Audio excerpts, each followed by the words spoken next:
Oh, good afternoon. We're live. We've been having technical difficulty for the last 30 minutes. But this is our, what, day 6? Day 5. Day 6, yeah. Thank day you, 6. thank you. That's why I'm on top of things. Day 6 with our addiction series. Although we refrain from using the word, but it is getting in need met excessively. That's how the needs-based method, shall we say, makes sense of things and or situations. Meeting a need excessively. So the topic today is going to be about your favorite topic. Plastic surgery. Plastic surgery. Right. The excessive need to have plastic surgery. When is enough enough? Yeah, consistently. Right, so we're not talking about plastic surgery for a medical reason, or, you know, sometimes as women have to have breast augmentation because it's just something that, you know, we've always wanted to have a cleavage or whatnot. That's not what we're talking about. What we're talking about is, like, you see all these movie stars that they've had so much plastic surgery that they don't even look like themselves, and actually they don't know when to quit. We watch that show, what is it, Extreme Make, no, what is No, it? something jacked up, where they come in with jacked up former plastic surgeries, and, Right. and the doctor and the other guy try to, or they do, try to correct them. Right, right. So that's corrective surgery because you just don't know, you know, when to quit. And why is it that somebody would have to go to that extreme to get, you know, 20-something plastic surgeries done? What do you think, Sonny? Well, obviously, well, I don't know about obviously, let me just refrain that. Again, there's a need being met by doing it. What are you gaining from having so many surgeries? What are you gaining by constantly changing your look? What about you don't you like? Okay? What are we possibly overcompensating for or compensating for? What is it that we want how do we want other people to see us? What kind of acknowledgement or validation do we need from other individuals? Right. Okay? So think about that. Even some movie stars, like right now, Kaya's saying Madonna. Madonna doesn't even look like Madonna. There's another That's Madonna? one. Madonna, yeah. Oh, stop. And so Jennifer Beal, is it? Is she Jennifer Beal? the one? Is she the one that had so much plastic surgery that people didn't even know who she was? Oh, Remember? she's dancing. Yeah, from that Fame. No, dancing. You can't corner baby somebody. Is that how they go? You can't Right, corner right, that baby movie. But yeah, so she went years without being able to be cast in Hollywood because it didn't even look like her. People didn't even know it was her. Yeah, and Kaya says he doesn't like his abs sometimes. Kaya, here's my suggestion. Lay flat and let gravity do the work. You'll look great. They'll Lay look great flat. when you're laying flat. When you're doing speaking engagements, they'll roll you up on a gurney. You look really good, all right? I do that sometimes. When I'm in bed, I look really good. When the lights are off, I look even better. So I get it. Yeah, so, I mean, it is a serious matter. It is. But we decided to take this outside. We're here at an event in Redondo Beach, so it's like such a beautiful day. So, you know me. Incoming. Right, I'm always looking for a Here we photo go. op, so this was great. So, yeah, so what's going on with that? What's up with that? Again, you know, it's unfortunate that we are trying to be seen. It's unfortunate that, you know, most of us, you know, just want to be noticed. There's a lot of that going. That's why the internet is huge. So if you can see me, acknowledge me, and if it's not enough, then what do I need to do to get that need met? There's a study done where 80% of young people were asked this one question: what do you want to be when you grow up? And the big question was this: I want to be famous. I want to be known. Everybody wants to Wow. be a Kardashian. Yeah, so I'm like, wow, so who's going to you know, work at the restaurant? Who's going to, you know, go to med school? Who's going to, We're doctors you and know, nurses, attorneys. you know, do what it takes to function in this society if you want to be noticed? Because I don't know, what does notice mean? You know, why is it that important? You know, are we that, you know, fragile a society, or are we becoming that fragile a society where we constantly have to be seen? Excuse me. And if we have to be seen or need to be seen, what do we need to look like if it doesn't fit the expectations? Because there is a lot of body shaming going on, Right. and that unto itself causes pressure for ladies in particular about how we look. And you know, they get They get desperate, right, to do something about it. Meaning, I'm going to change part of me so I can get accepted, so I can get the validation, so I can get Right. attention, so people will notice me. And I'm guessing here, I don't think they know about the long-term effects. I don't think they understand that we do get older, our bodies do change, you know. You know, our abs do change. I have a six-pack in there somewhere. You know, I don't. Now he's just calling it a keg. Wow. Wow. Wow. Okay. Well, all right. I'm going to practice what I preach here. Okay. Wow. Wow. What's that? Oh, that's an earthquake. Hang on, everybody. Pull it up. Pull it up. Dad made him so nervous. So that being said, yeah. So, you know, the addiction to constantly change how we look, the need being met behind that. That just tells me, you know, from my perspective, just someone's in a lot of pain and they're not whole. You know, they're fragmented in such a way that they go to extreme measures to change themselves. Okay. Now, if you haven't noticed, I haven't gone to a hair appointment in many years. Okay. There you go. And you got to roll with that. You know.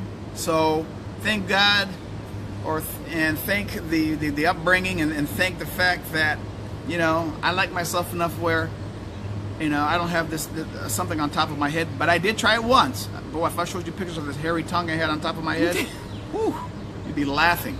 But I had to go through it. I just wanted to see what it would look like. Anyway, it was an acting thing.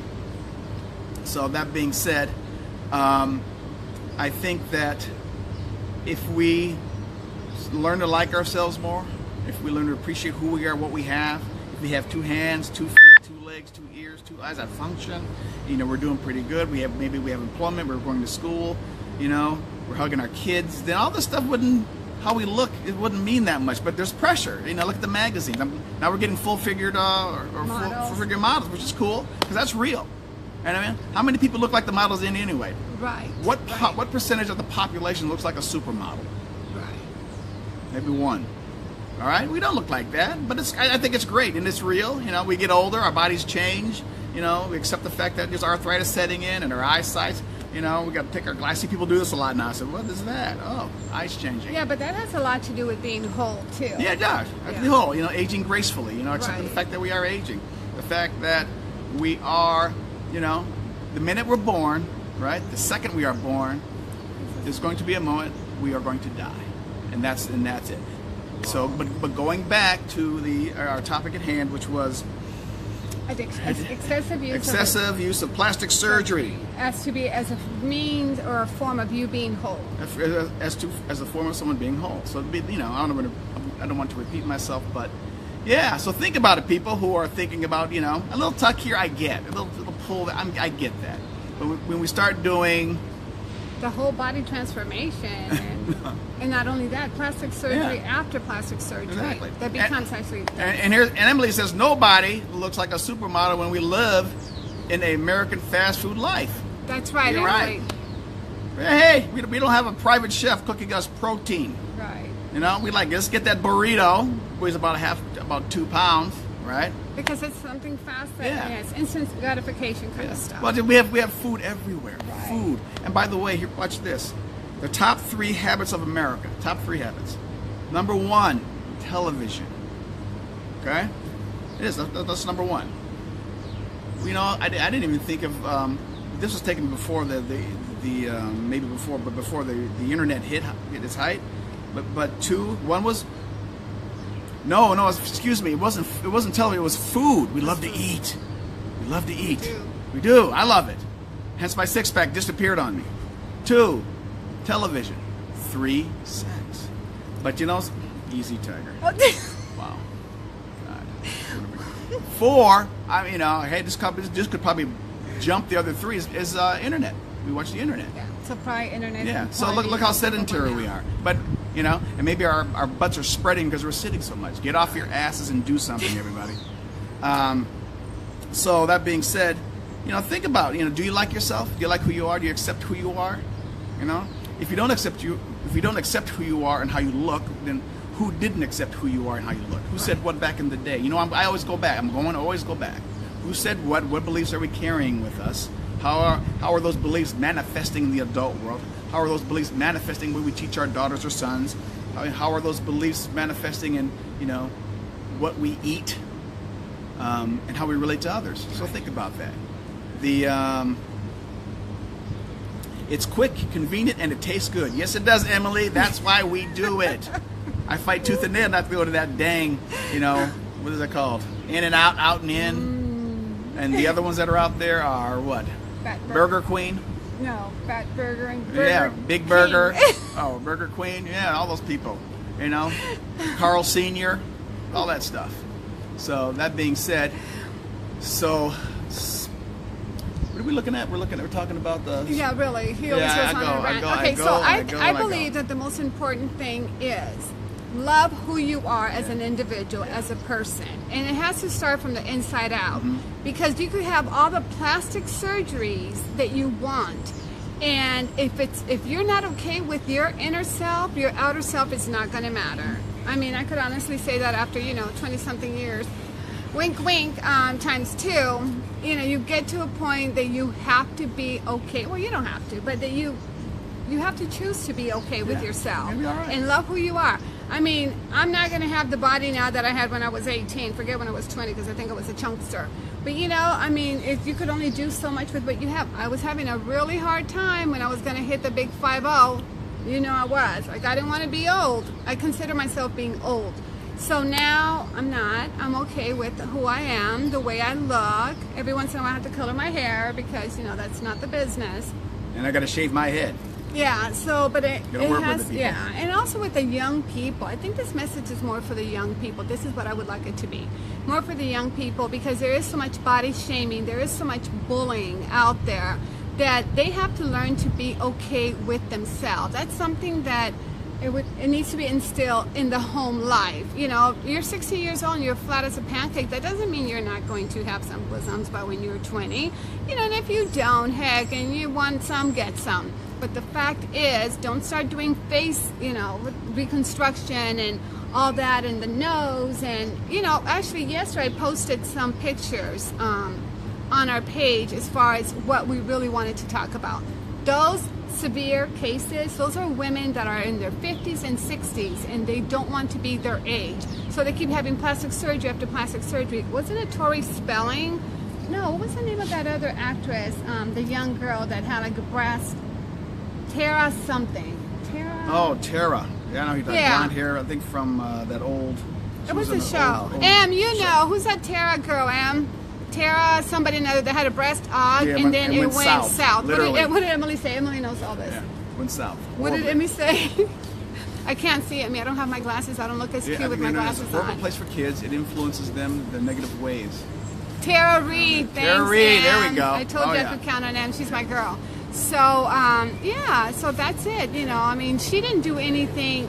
She was so damaged that even thinking that she was going to get the breast done, I got it, Em. There's big enough. I got it. Now I'm wearing my glasses. She put on a big light. That's funny. Yeah. Funny. So then what happens is you don't see her because it was just so bad, and she's gone for reconstruction, but still not changing. So anyways, so that's what we wanted to talk about. Be happy with who you are, and if you're not happy, then she had a nip slip, see, and everything went sour. South, actually, everything went south, Emmy. Yeah, so, before you go out there and start getting all this massive plastic surgery, thinking that it's going to help carving yourself like a turkey, and it's going to bring up, your self-esteem, try to look inside first. And then after you do some inside searching and you still want the breast aug and the butt lip, don't get one of those butt implants, because the girls at the gym, some of them have gotten some bad. Ooh. So, yeah.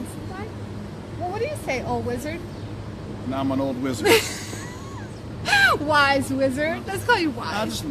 Just love thyself and accept who you are, where you're going, how you're going to get there. That's all. I don't mind a little nip and tuck. I want a little something here. Oh my God, he wants. I don't know. Why is it going to work for me? I don't know. But that's about it. It all starts from the inside. Yeah. But I got to make up for my chunkiness with my personality. So right. And that's how I get by. That's a lot of personality. That's how I do it. So tomorrow it would be day 7, our conclusion. Tomorrow's day 7 conclusion. Yeah. The addiction series. What we have not spoken about, but I think I want to do OCD. Is that OCD? That's what they say. Yeah, it's an overcompulsive disorder. I know I had that. My daughters would tell me that living with me was like living with an enemy. So thank God that Michael showed up, and now, you know what? I Yeah. don't care if I have dirty dishes when I go to bed. I'm looking for my OCD. I can't Right. find it. Who's that woman? Yeah, but the thing was that was really driving, it was driving my lifestyle. Yes. And, you know, my health as well, because I used to get all freaked out about going to bed and just leaving one dirty glass in the sink. There you go. So, yeah, so I think tomorrow we're going to work on OCD. OCD. So, All right, everybody. guys, have a wonderful Great weekend. Saturday. It is a Get Saturday. out there. It's beautiful. Yeah, and I'm gonna go eat. Yeah, right, to work with our food. All right, thanks so much, you guys, for tuning in. Thanks, Nicole. Thanks, Emmy, Kaya, Norma. Thank you.